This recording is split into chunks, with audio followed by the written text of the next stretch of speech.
शायरी तो अब मैंने छोड़ दी। शायरी थी ही कहां, बस कुछ अधूरे टूटे फूटे लफ्ज थे। ऐसी एक अधूरी नज़म सुना देता। कभी तुमने कहा था वापस लौट जाओ, कभी तुमने कहा था वापस लौट जाओ कि मोहब्बत हक है, फक्त कुछ खूब रूहों का, हुस्न के शहजादों का, बहुत दिलकश से जिस्मों का, फलक के परिजादों का।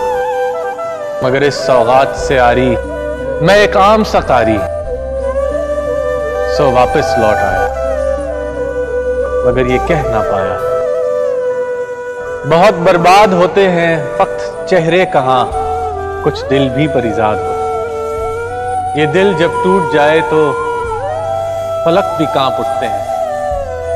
मोहब्बत रूठ जाए तो वबाएं फैल जाती हैं।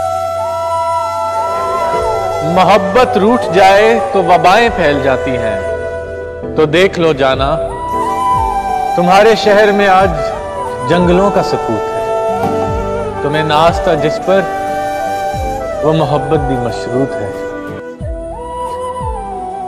तुम्हारा हुस्न बस एक शराब है, और क्या दिलकश क्या बदसूरत, और क्या दिलकश क्या बदसूरत।